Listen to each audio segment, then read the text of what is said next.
Alright guys, welcome back to another episode of Crossing Swords. As always, I'm Andrew. And I'm done. Not with the pod.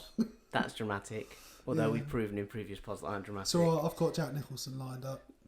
We're not getting into this again. Look, this is going to be, I think, a relatively short episode because I think it's just, look, the fact is we've done politics in the past, and we're both done with it. You know, Yeah. I something came up the other day and I messaged you about it and said, you know, what do you think on it? And honestly, it was like, I don't know, I haven't seen it. Yeah. Whereas normally I do try and keep sort of up to date with what's going on. The same again, a couple of weeks ago, you messaged me something and I was like, I don't know, I haven't seen it. Yeah. And I think there's a few things that changed. Look, first I want to run through a list of things that have really pissed me off that the government have done. Let's get that out of the way, right? Yeah, shoot. I've sort of been compiling a small list. 1. Boris Johnson undoing the Brexit bill that passed through Parliament in December. For those of you that don't know, there was a lot of aggro last year. Oh God, it feels like such a long time ago that May was in power. Last year, Theresa May was struggling to get a bill through Parliament. In December, Johnson, after assuming power, finally did get a bill through Parliament. Yeah. Fair enough, most agreed. Like, it's not the best deal, but it's a deal, it will do, yeah. He then started undoing it. He started taking things out of it. Yeah, and he actually even got called out on live television by Michel Barnier, the chief negotiator for the EU in regards to Brexit. And it's well worth a shout that Marc Francois, if you don't know Marc Francois, he's essentially a sketch show character. He wrote a letter to the EU and to Michel Barnier saying, why the hell are all the rights that we agreed on being taken out and all the trade deals that we agreed on being taken out? Yeah. This is absolute bullshit. And Michel Barnier was so nice about it. It was like, if you've listened to our last pod, you'll hear a story about when Big messaged Alex with a rant and Alex came back and couldn't have been nicer. And that was essentially what Michel Barnier did. He messaged back and he said, I make him sound like teenagers. He wrote back and said, actually, we don't have anything to do with the bill. Yeah. We don't touch it. It's not on us. That's on you. So it's your Prime Minister that's doing that. No, sorry guys, we're hesitating slightly because for some reason the chair Jake is sat on was just slowly lowering him out of I his lifted control. it up and then it broke again. And I was just sat here watching Jake just progressively drop. And it was quite comedic. So yeah, sorry. I'm now back at the height that you're used to me being at. Yeah. He's beneath me. Listen. Told man's got to show man some respect. And speaking of respect, look, that's something that this government just isn't doing. No. One of the things that really irked me recently, there's two, well, one just flat out pissed me off. One that irked me was in the wake of the pandemic and the lockdown, the government have inspired us to all go out and eat. Yeah. And they were offering 50% off meals. 50% off meals in the weekday. Yeah, in the weekday in lots of restaurants. About 2 weeks later, 10 days after that, my timelines might be well off. My timeline's off and are. They then turned around and said the country's too fat. We need to make some changes. But the changes that came. So first of all, you're pissed off because you're like, well, hang on a minute. This whole thing of eating out was your idea. Yeah. But I think the reason it came around, they said, you know, we're going to have higher taxes on foods. Yeah. We're going to have to get rid of buy one get one free offers. They said they're making us too fat. I think, and this is where I sound like a bit like a fucking left wing conspiracist. I think it's in preparation for Brexit. I think in the wake of a no deal Brexit, in the immediate aftermath, we won't be able to afford buy one get one free offers because we'll be paying much more to import the foods. Yeah. I believe that we'll have to tax higher because of all the money we're losing. And again, because we're paying more to get them, we have to kind of subsidise that and make that back. We have to find the money from somewhere else. I think that's what it is, and maybe I'm wrong. No, I think you're probably accurate. And it's a bit hypocritical when you've got a fat Prime Minister going, you're all too fat. Yeah, well, it reeks of Cummings again, doesn't it? Yeah. It's like, do you know what? You can absolutely all go out and eat, but you really shouldn't though, because you are all fat. Yeah, it's massively mixed messaging, but that's something we've sort of, I've grown accustomed to. Yeah, since COVID started. I mean, just the other day, Boris was talking about easing of lockdown So Yes. slowing down. And then literally seconds later, is it Chris Whitty? Chris Whitty, Professor Chris Then Whitty. when I think it's quite clear we need to halt what we're doing. Like And the phrase he used is, and I'm going to get it slightly wrong, but he said, "We've reached capacity for the easing of lockdown." Yeah. Whereas Boris was like, "There's no need to." No, stop we've reached the and- limit. We've reached the limit of easing of lockdown. And exactly seconds earlier, Boris is going, "Yeah, we're going to get everything up and running again. Yeah. No time, no worries." Now, what some of the things that really pissed me off about, and I'm sort of mixed on it, and I have to admit that part of this is just because I don't like Boris. So I'm going to try and give you enough so that you can see through that.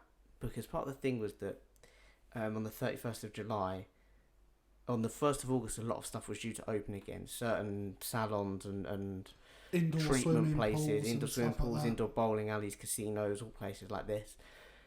And on the 31st of July, Boris said, "That's not happening. Yeah. We're cancelling it." Now, part of me is like proud, and I have to get that out of the way. Not proud, please, because it's like, no, good. Health has to come first. Like, even if it's the 11th hour, Sense a we tiny have bit. to put the. If it's not safe, it's not happening. Yeah. However, the other side of that is, I feel like they'd have known that a couple of days in advance, and I think a lot of these places will have unfurloughed people for a couple of days before the 1st Yeah. to get their places ready, to get hand sanitising stations set up, to set out markings for distancing and stuff like that. So they've unfurloughed all these people that have now got to be refurloughed. I don't even know if you can refurlough people like this. I imagine you can, but the hassle can't be that easy. Well, yeah, the admin and bureaucratic side of it won't be easy. No, you just feel like they probably knew earlier. But I'm getting a bit anti-Boris. Yeah, but then again, the not being prepared enough with this government is again something we've grown accustomed to. I mean, again, just the other night, Manchester was essentially put back into lockdown, or certain boroughs of it. But the government announced it on Twitter hours before it was to take place. And local MPs were scrambling, trying to get information from the government over what boroughs were going into lockdown. Meanwhile, they're saying we're gonna put a whole constituency, not really a constituency, but a whole area into lockdown. Yeah. In 6 hours. So get a hustle on, guys. Yeah. Meanwhile, they're saying, do you know what, for the safety of everyone, we should all be wearing masks in shops. But not for another couple of weeks. I wouldn't worry too much about it. It's important, but it's not that important. Do you know what I mean? Yeah, there is genuinely a dismay among people about why are we waiting 2 weeks to introduce these things. Because the thing is now... Either they save lives or they don't. Either they work or they don't. Yeah, Yeah. because with the mask, for example, by the point they announced they were going to introduce that, they were readily available everywhere. And even now, like, because I work in retail and customers come into a store without a mask, for me, there's no excuse. Do you know what really pisses me off about people with masks at the moment? First of all, you do get a lot of people coming in without masks, and you have to be like, guys, mask. What really pisses me off is you go, have you got a mask? And they go, yeah, and you go, okay, you need to wear it in the store. And they go, yeah, and they put it on. And then a second later, it's down here by their chin. And you're like, right, but it's not a fucking chin guard. It's not there to keep your fucking beard safe. Put it up over your fucking mouth and nose, you cretin. What is wrong with you? Yeah, I mean, the company I work for... And I confront people, I'm like, guys, mask, and they're like, yeah, I'm wearing it. I'm like, but you're not. You're not wearing it. You've got it on. Yeah. Sorry. I mean, I'm sort of glad in a way my company's taken a stance that we can't enforce it. It leads to confrontation, and I think ultimately they want to piss off as few people as possible. Although we're being pressured as staff to wear them, despite the fact it's not. See, that's interesting. Mandatory. My company's gone the other way. Staff are not wearing. It's if the staff want to, and that causes issues. People go, well, why should I wear a mask when you don't? And I always try and argue, not for the sake of the company, but just for the sake of an offering of a thought.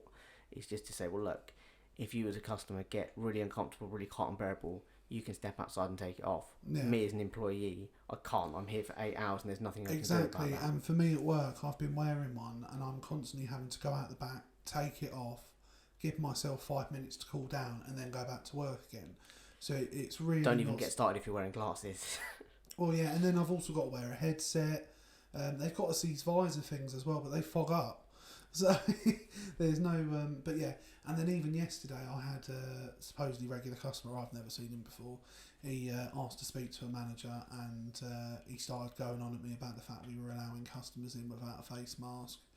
And I said, look, I completely understand where you're coming from. It frustrates us as well. However, the government and our company have told us we are not allowed to enforce it. We're not in a position to, nor do we have the power to do it.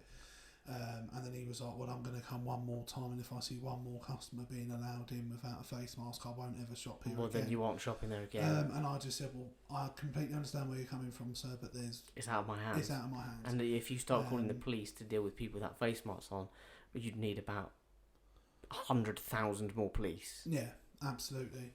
And like he even had a go at the guy on the till serving someone without a face mask, and it's like, look, we're just here to do our jobs. It's not for us to get involved in this sort of thing. But yeah, the delay between these things being introduced make no sense whatsoever.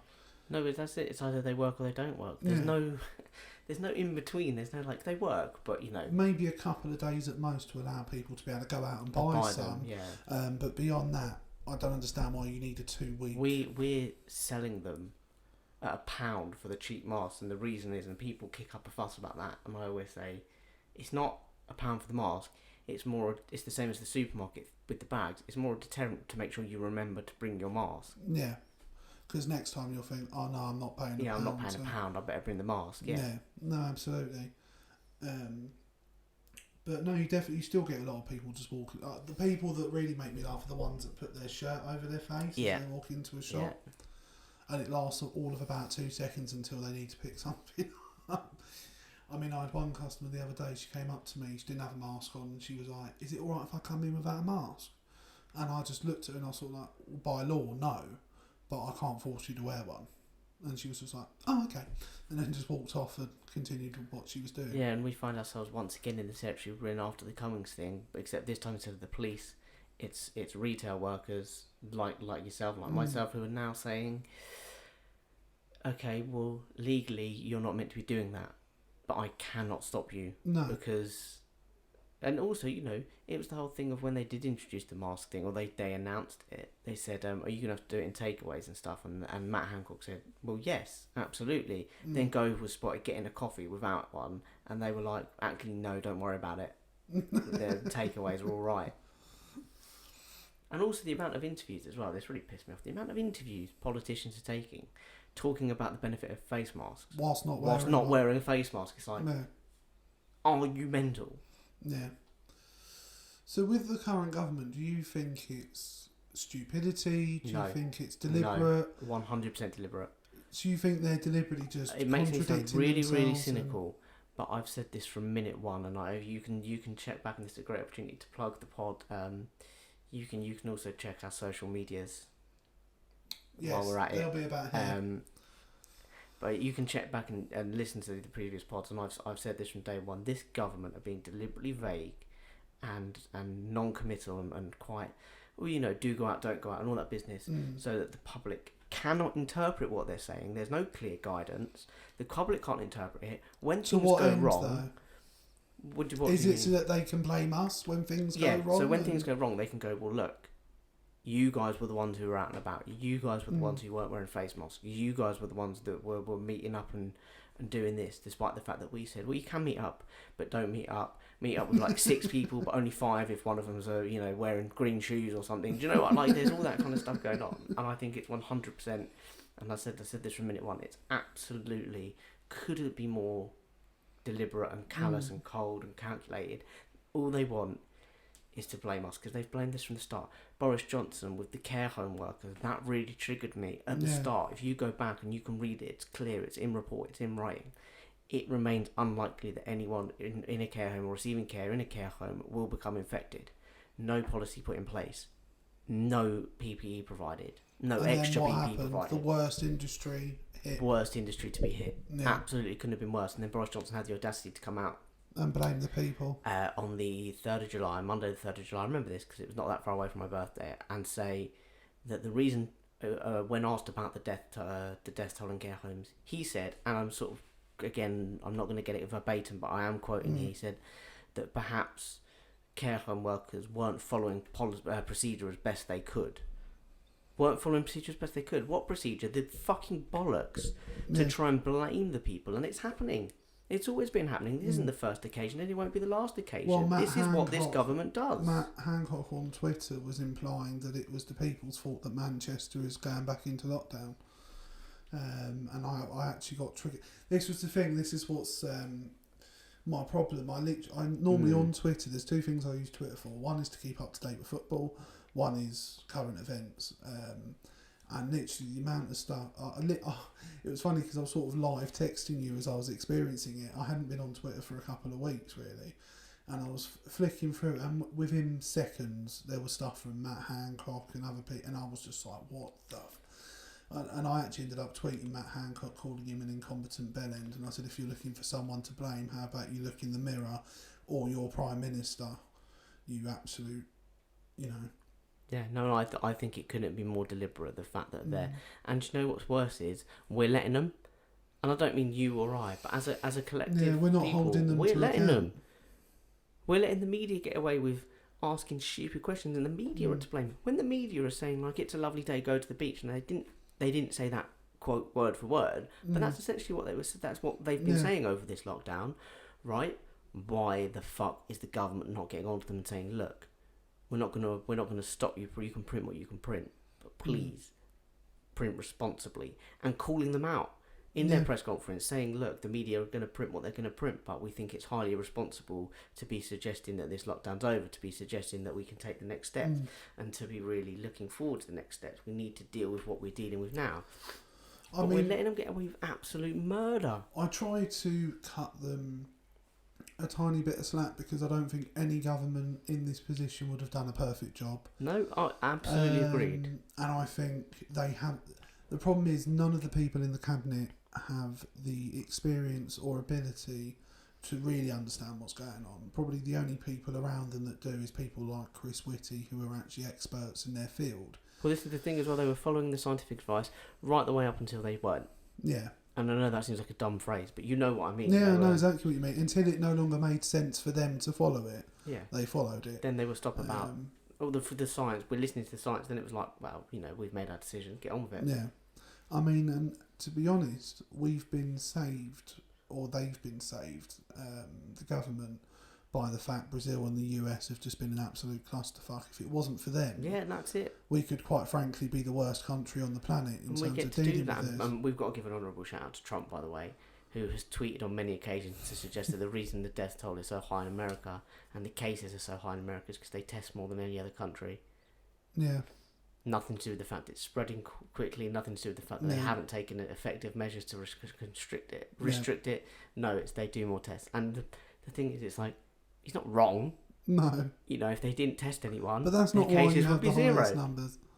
No, it's not why they have the highest numbers. No.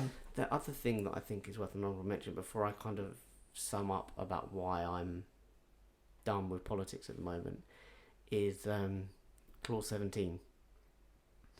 Oh, for the NHS. Yes. So the government voted recently on an item called Clause 17, and what Clause 17 does is it protects the NHS from being up for negotiation with the USA in trade talks. But it protects it from foreign influence and from foreign control. It means that it can't be owned by. No part of it can be owned or controlled by anyone outside of the government, essentially, even though basically it is. Yeah. But and the government, despite Boris, and he said the NHS is not on the table. Those are words from Boris Johnson throughout his campaign. Yeah. If you go back through December, through the back end of November, throughout his entire campaign leading up to that general election, one of the phrases that he used throughout it in every talk, in every debate, the NHS is not for sale. And now it's gonna be. It's happening. We're witnessing it because the government, Boris's government, voted against Clause 17. Yeah. They said, so basically, you look at it from a very simple point of view. We said, guys, do you think the NHS, this beautiful thing, the only good thing about this country, in my personal opinion, do you think the NHS should be protected as a thing, to make sure that it doesn't get sold off and privatised, and to try and ensure that we have free, decent, accessible healthcare for all? And they went, no, I don't think it should be protected at all. And yet they will then come out in interviews and talk about how great it is and how much they love it. They clap for the carers. Let's talk about that. Yeah. The fact that doctors got a pay rise but nurses didn't. Yeah. What's that about? Care home workers didn't get a pay rise. Yeah. These people were hit more than anyone else. no care, no pay rise. No. What's that about? Doctors. The fuck do doctors need a pay rise? Junior doctors and that, fair enough, they don't earn. But Yeah. but once you get to a consultancy level, I'm not saying it's, you know, you're earning the money. Please don't think this is an attack. But you've got enough to live comfortably. Yeah. The nurses don't have enough to live comfortably. No, The they care home don't. workers don't have enough to live comfortably. Where the fuck are their pay rises? Because they've done Mm. arguably more work. And they've been in than the the worst doctors. areas. It's just unacceptable. And I think for me now, to talk about why I'm done with politics is very simple, because I'm triggered by it all. At every turn, I'm constantly triggered. I listened to a clip of Boris Johnson talking about Hands, the face, Olympics. face. the Olympics from 2012, and I listened to about a 10-second clip and got so fucking enraged Yeah. just hearing his voice, because it's just, I now tweet. I had to stay off Twitter for like a week because I got so fucking triggered by everything I Yeah. saw. I try and keep my Instagram and my Facebook personal. That's Jake H for the Instagram, by the way, if you want to find me personally. I try and keep that free of politics, and I keep it on Twitter at JakeH77, possibly at Jakey77. I don't remember. I'm not very good at it. It's a good job I'm not plugging myself, isn't it? Yeah. I try and keep it all on Twitter, and I just had to stay off because I was getting really, really triggered. Everything I saw was just winding me up, and I now just tweet the same thing I promised a few weeks ago. That every time I saw something that Boris or Matt Hancock or what's the other Weasley little punch bag, Dominic Raab, Yeah. Michael Gove. Anytime I see him, not so much Michael Gove, particularly those three, the holy trinity of the apocalypse. Every time I see something from them, I always tweet the same thing. It's the gif from Star Wars Rogue Nation. It's fucking Mission Impossible. From Star Wars Rogue One. It's a good film, by the way. It's Rogue Nation. Forrest Whitaker's Saw Gerrera saying lies, deception, and that's it. I just tweet that every time I see anything that they say. 'Cause that's what it is. They don't really give a shit. I don't even think they believe it themselves. They're just saying it because they think that's what they're told No, to say. I think fundamentally they've put their careers above the general public safety during all of this. Yeah. All of them, I think. Probably, And everyone normally does, but normally it doesn't. It's not as. It's not severe. The direct It's not deaths, as important as it the is direct now. deaths it results in are not as mass. I mean, if there was En one stat that I would want people to take away from anything we say in terms of whether you think the government could have done better, was everyone says we should have gone into lockdown earlier. If we'd have gone into lockdown 1 week earlier, the amount of deaths would have been cut in half. Oh, I don't know about cutting off, but certainly the estimates are that somewhere around the 20,000 mark. Yeah. 20,000. 20,000 people. I know this is all hypothetical, it's all based on But it's running true. numbers, but in theory, and even just as a theory, and it's a very realistic theory, 20,000 people died Yeah. who didn't need to die. That's 20,000 less families mourning, not being able to see their loved ones. 20,000 people. Mm. And they're still going to come out and try and blame us. Yeah. 20,000 people died because they didn't need to. I- And do you know whose fault it is? Turns out it's mine. Turns out it's the care home workers that have been looking after all Yeah, our the parents and nurses. grandparents and sisters and brothers. Mm.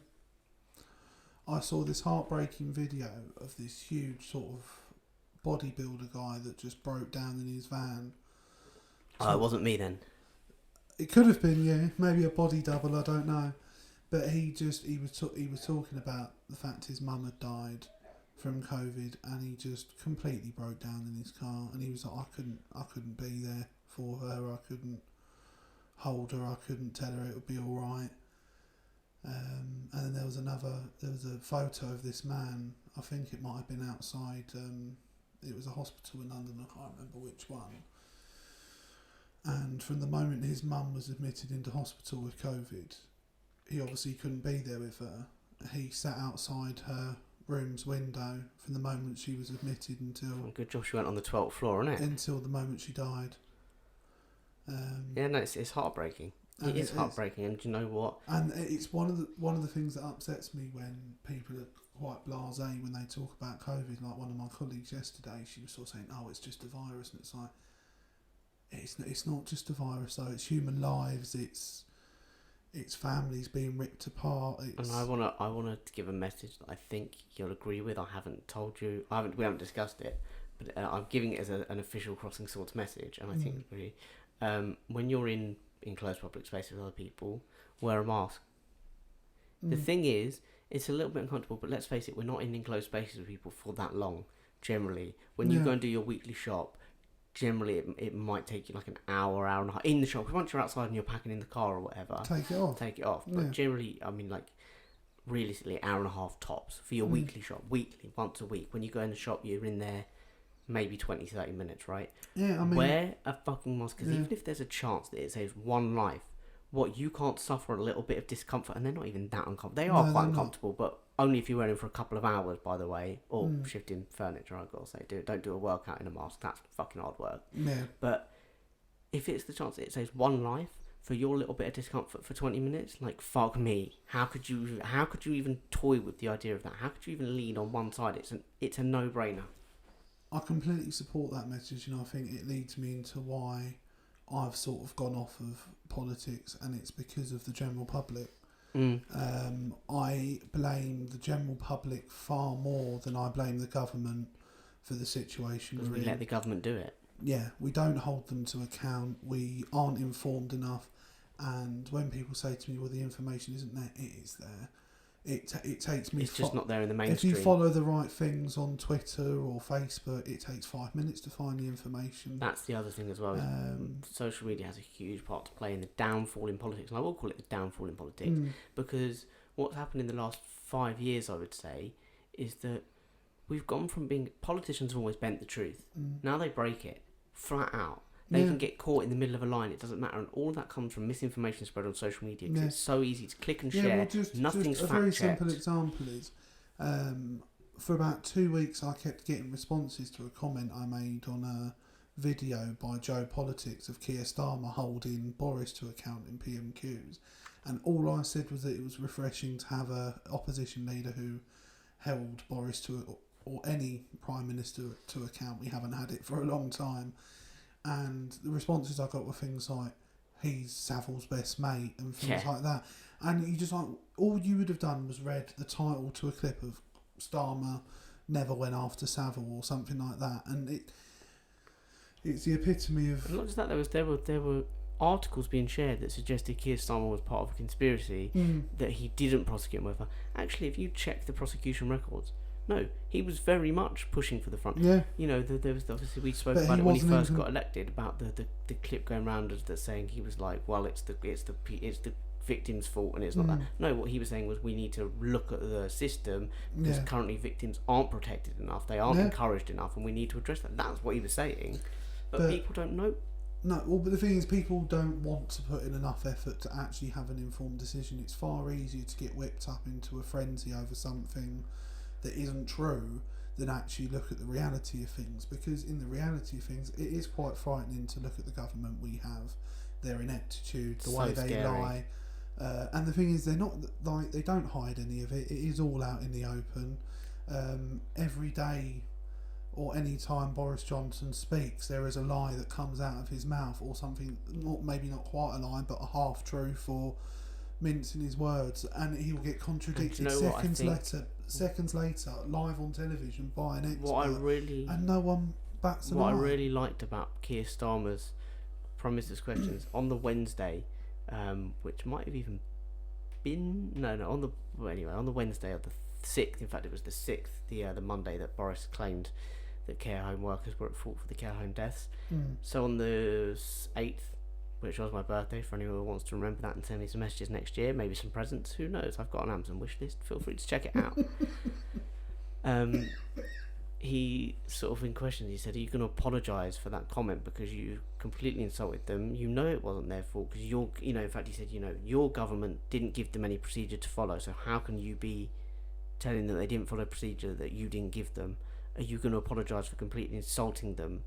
And he just stood back and he let Boris ramble on. He went, blah, blah, blah, blah, blah. And he got up and he calmly went, are you going to apologise? That wasn't an apology. Are you going to apologise? sat back down, kept it very simple, and Boris went, oh, and you wanted to undo the school thing, and you wanted to get to back in schools, and he just let him go on, and he didn't address that. He didn't go, because a lot of people, not just leaders, will get drawn into that and go, fuck the schools, and it's such, and he just calmly let him go on about schools, and he stood up and went, by not apologising, you are insulting everyone, and they know that. And it was so nice to watch him not get sidetracked by Boris trying to bring up all this other stuff and and what about you? Expect him to go like, me? No. It was like, are you going to apologise? I will not get off track. I will not get off message. I am going to keep asking. And when it's clear that, and that's the one thing, he only needed to ask 3 times before he could turn around to, because these things get broadcast and the clips get picked up and put online and on TV and repeated in news cycles and stuff, and it was clear after 3 times all he needed to do was then look at the, not the camera like a fucking like in a sitcom, but certainly at the speaker and say he's blamed people that he knows wasn't their fault, and he's not apologising, and that's it. Just let it out there so people can see what a despicable wanker that he is. But the thing is, I part of what worries me is I don't know whether the general public see him as that. No, I think they do. I think some people don't. They just don't care. But I think what happens is the worrying thing is all this stuff, the Cummings stuff, the eat out, we're too fat, the no deal Brexit, the fact that he, not that he had no deal Brexit, but we had a deal that he quoted years ago was oven ready. That we had a deal, we finally got it through Parliament, and he started undoing it. All that stuff. This now with the blaming the care home workers, that's a real punch in the gut. That's a real sucker punch. All this stuff will be forgotten, and in the build up to the next general election, it will take 6 weeks of good campaigning, 3-word slogans, and that'll be it. It'll all be forgotten. Look how easily people are distracted. They come out with shit like hands, face, space. I mean, fucking. And it distracts from the message entirely. Head, shoulders, knees, and toes, and all that bollocks. And where's that come? Hands, face, space. Daft. And people do forget. It's really easy. We move on really quickly. And I mean, all people care about is getting back to their normal as quickly as possible. What it means for everyone else, they don't really care. In truth. And the thing is, we can achieve some level of normality with small compromises, like wearing face masks, like washing your hands and sanitising your hands again and again and again. It's not that hard. I mean, there's the talk. It's not that hard. There was something that sort of got leaked on social media yesterday, and I don't know how true it is. But the experts are sort of mooting that to get the schools back to how they should be, we might have to close pubs again. Yeah.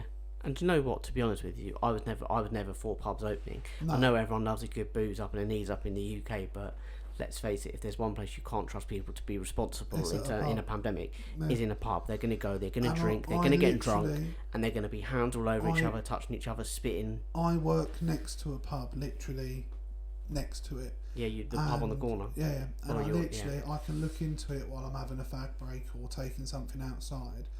There's about 15 people sat out the front on benches next to each other. Yep. The bar's rammed. There's no social distancing. It's not safe. It was never going to be safe. No. And I haven't stepped foot in a pub. No. Not because of any more reason. I'm just not a big drinker anyway. But if I was to meet up with my friends now, it would be in an open space. The reason I would go to a pub would be to socialise.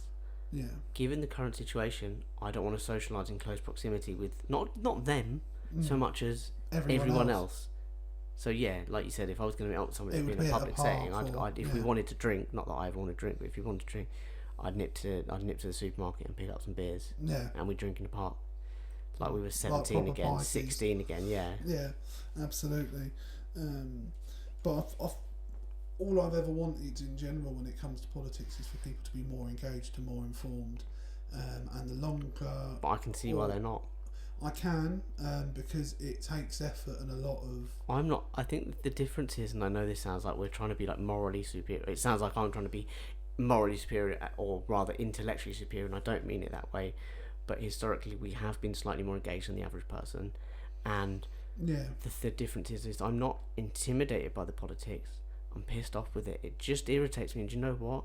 It's like you're in a fight every day with the with current UK politics, and it's like can't be bothered. You know what? It's stressy whenever I see these things and I hear them contradict themselves and talk bollocks at us and try and expect. They insult us. They disrespect us and insult us on a daily basis, and it pisses me off so much that they're doing it and that they're getting away with it, and that I just kind of go, do you know what?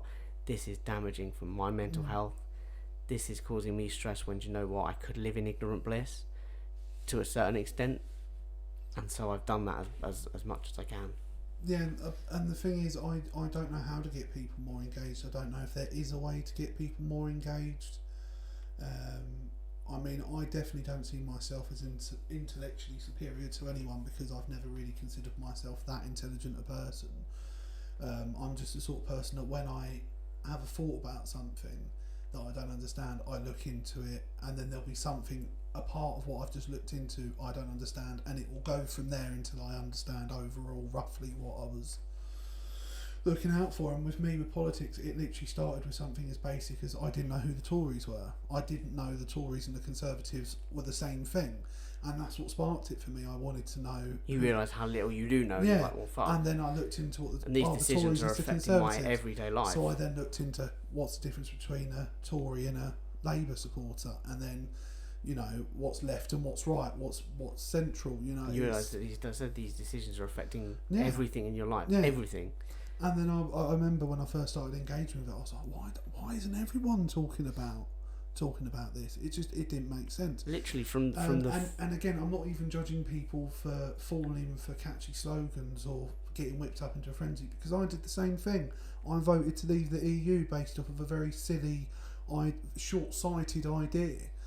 So I can understand how it can be done, and it is very easy. And it only literally took about 20 minutes of research when after having voted to leave the EU, to actually realise how wrong I was. Do you know what it is? It's the internet equivalent of those 3-word slogans of TLDR. Are you aware of TLDR? Yeah. For those who don't know, TLDR is too long, didn't read. Yeah. And it's the idea that you can put forward a great argument, but you go, it doesn't really matter about what the makeup of your argument is. You go, too long, didn't read, take back control. People go, yeah, I want to take back control. You're like, wait, but you don't know how we're taking back control. You don't know what that means. You don't know what that means we're losing. Look into it, but they go, no, too long, didn't read, take back control. Done. That's and actually, I will plug, as I have done before. Yeah. There is actually a group called TLDR News, and they're on YouTube. They do a podcast, and they're brilliant at taking current events, condensing it, simplifying it, and making it edible, if that makes sense. Very easy consumable. to take in. Yeah, consumable, thank you. And I would always please don't eat your news. But yeah, if you watch them on YouTube, and their videos are never usually longer than 12 minutes, something like that, so it's very easy to watch and easily taken in. Yeah, so. And I think, but you know what, I we've stood here a lot and we've said get engaged, and you know, you should really be engaged, because look, from the price of your weekly shop to what's available in your weekly shop, to whether you can afford to buy a place or rent a place, to how many places there are available to you, to the clothes you wear, what's available to you and the cost of them, everything is decided in government. I remember and it starts with decisions that are made in government, that the effects of those decisions then trickle down to your level. Well, I remember there was a campaign years ago that was on telly where, like, you got a bloke in the pub saying, can't believe my pint just cost X amount. Yeah. And the guy was like, did you vote? And he was like, no. He's like, then you don't have a right to complain.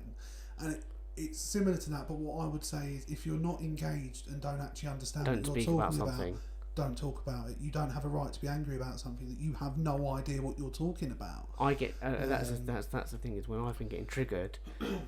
To the most part, obviously, I look, I'm not spending every day going into it, but for the most part, I know what's going on. I know what I'm getting triggered about. I'm not getting triggered by some catchy little thing or a headline. Jake actually texted me yesterday, as of recording, about Rupert Murdoch, and my first response was, I know nothing about the Murdochs. No, and I don't know nothing about Rupert Murdoch. But while we're here, let's give a shout out. Basically, James Murdoch, Rupert Murdoch's son, has stepped down recently as from the board of the News Group or the News Corporation or whatever they're called. Basically, the reason is, and I have so much respect for this, despite the fact that, that I have to take it as face value and give respect, despite the fact that I think that, Rupert Murdoch and generally that whole corporation is scum. Basically, now we all know Rupert Murdoch, we all know the News Corporation owns Fox News, they own The Sun, they own papers like that. They're obviously, Fox News is a huge Trump supporter. Yep. Fox News and The Sun both essentially deny climate change. Yep. James Murdoch has donated to Biden. He's very much a left centre in his politics. Yeah. But make no mistake, to the left of centre, not to the right. And he also is a big advocate for climate change policies. He believes we need to do a lot to change the world. And he said that, look, he knows he can't change the paper, which is obviously ideal. Yeah. But he knows he can't change the paper, but he, in all good conscience, cannot continue to work for a company that are spouting shit that he doesn't believe in. And I think there's so much respect for standing up for what you believe in and making that decision. And the thing is, you can give him respect because he tried to change it from the inside. It didn't work, so he's now going to go on the outside. He's realised his only choice is carry on working and smack the lies that he doesn't believe, or leave. And it's like, well, do you know what? I know he's not going to be hard up for a few quid. It's not like you or I leaving a job. I appreciate that, but he can't decide. He wasn't, he didn't choose to be born into that family. Yeah. But he's made a big decision, and I think certainly, like I said, at face value, I have to respect that. No, absolutely. But I think for me, closing and easing off now, what I would say is I'm not asking people to spend hours every week. I know everyone's busy. I know we've got lives, children's, jobs, families, all of that.